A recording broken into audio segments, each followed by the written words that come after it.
Bonjour à tous, bienvenue dans cette nouvelle vidéo d'analyse technique journalière. Nous sommes aujourd'hui le mardi 28 novembre 2023 et nous allons faire un petit tour de table dans un marché qui est aujourd'hui très intéressant. Alors tenez-vous prêts, l'analyse va être bouillante. Alors, comme on peut le voir grâce à l'indicateur Power, enfin on a une devise qui sort un peu du lot et ce n'est pas des moindres vu qu'il s'agit du dollar, la devise la plus importante qui est actuellement à moins 5,5. On va continuer l'analyse de l'indicateur Power parce que c'est très important. Le dollar est faible. On peut quasiment dire qu'il est strong across the board. Pourquoi? On a toutes les autres devises qui sont fortes, donc un minimum de force avec 1,5.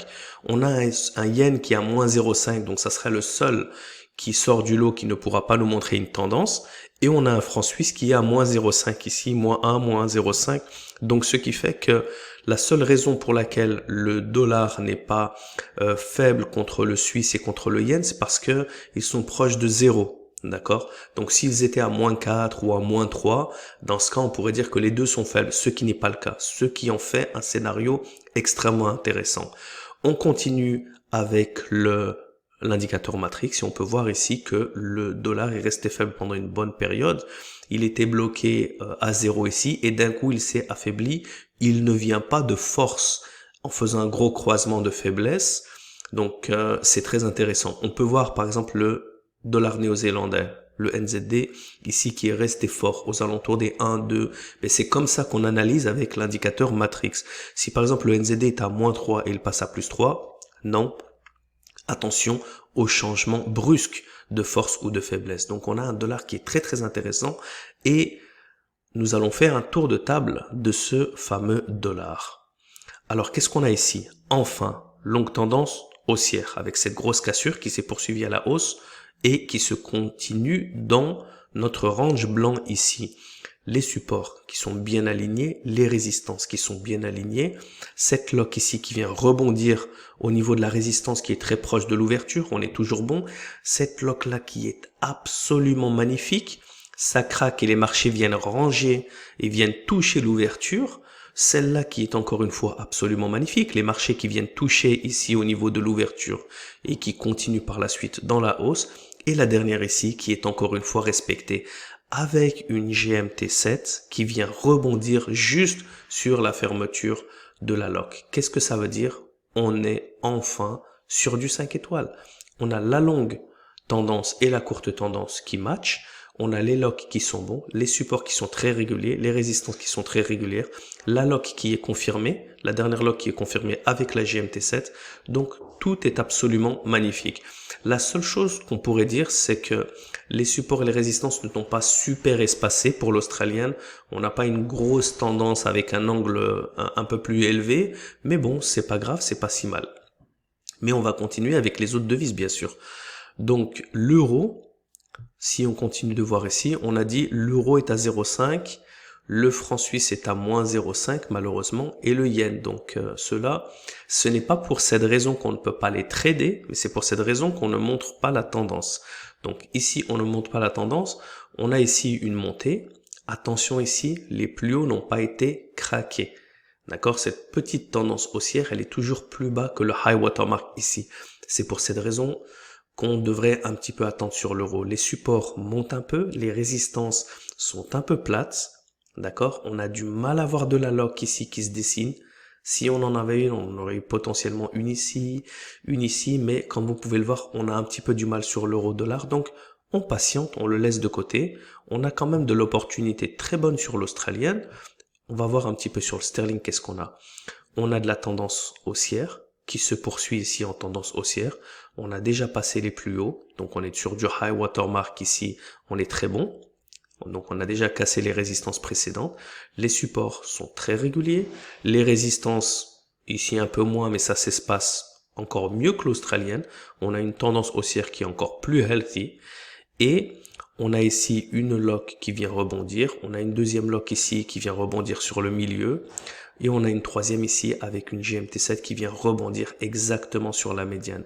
Donc on est absolument magnifique. On est encore sur du 5 étoiles sur le sterling dollar. Très très bon. On peut voir que même si on l'avait pris à ce moment-là, sur cette lock-là, on était toujours bon. Potentiellement sur cette lock-là, il nous reste même encore de la marge. On continue avec le New Zealand. Encore une fois, on est très symétrique, hein, comme on peut le voir ici. On est très symétrique avec les autres paires. Le dollar est vraiment faible. On a des supports qui montent bien, des résistances qui ont un peu du mal exactement comme le sterling dollar. Vous pouvez le voir, c'est très symétrique. Mais puis ensuite, la tendance continue à prendre de la force. Donc on a ici une lock qui est un petit peu craquée. Cette lock-là rebondit sur la médiane, elle est absolument magnifique. Cette lock-là, elle a eu un petit peu du mal, mais c'est à court terme, donc elle est toujours respectée. On voit, ça descend un petit peu plus bas, puis d'un coup, ça continue quand même de remonter plus haut. C'est pas au millimètre près. Quand on a de la chance qu'une lock est bien respectée et que les prix viennent rebondir juste sur la ligne médiane, sur la fermeture, on est bon, mais si ça vient rebondir un peu plus bas, de toute manière, on doit avoir un money management qui nous laisse suffisamment de marge envers la résistance, le support précédent dans une tendance haussière pour ne pas se faire toucher à ce niveau-là. Et puis on voit que ça monte, et là enfin, encore une fois, on a une lock qui vient de rebondir ici sur la médiane, donc on est très très bon, encore une fois. C'est du 5 étoiles, c'est du 5 étoiles. On a la tendance à long terme, à court terme, les supports qui sont bons, les résistances, les locks qui sont bonnes, la GMT7 qui vient de rebondir ici, donc c'est du 5 étoiles enfin. Dollar CAD, tendance baissière, long terme, tendance baissière, court terme.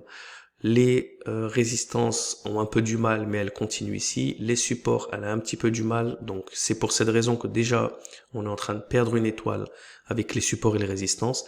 Lock absolument magnifique. Cette lock-là a eu du mal, elle a eu vraiment du mal, parce qu'on a eu un double top. Nouvelle lock qui est encore une fois craquée. On peut le voir ici, elle n'a pas été respectée. Et la dernière lock qui est toujours très très bonne, avec une GMT7 qui se fait bien engulfer à la suite. Elle est bien plus bas que la fermeture de la lock. Donc on est très très bon. On a un bon 4 étoiles sur le dollar CAD avec des bonnes tendances, des supports et des résistances qui ne sont pas si mal, mais qui ne sont pas parfaites, comme dans les autres paires de devises, et des locks qui ont un petit peu du mal, qui se font un petit peu craquer malheureusement. Elles n'arrivent pas à tenir leur point pivot, mais par la suite, on a quand même des bonnes cassures en direction de la tendance. Donc on est assez bon. Et une GMT7 qui finit pas si mal. On continue avec notre dollar suisse.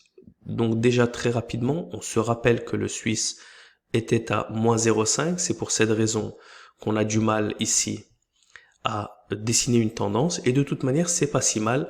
On pourrait potentiellement les ajouter au basket et prendre un basket total du dollar, mais comme vous pouvez le voir, c'est très proche, ça range un petit peu. Donc si c'est pour se prendre juste un retracement qui d'un coup va tout remonter ce range, ça ne sert à rien. On finit avec le dollar yen. Le dollar yen, lui, est un peu nul, et encore une fois, il est à moins 0,5, et je vais cliquer même sur le yen ici, et comme vous pouvez le voir, le yen était faible, et maintenant il est resté pendant longtemps près de 0, moins 0,5. Donc il se cherche, il peut redevenir faible. Généralement, il ne croise pas aussi facilement. Lorsqu'ils sont faibles, ils peuvent retourner à 0, puis se raffaiblir encore une fois.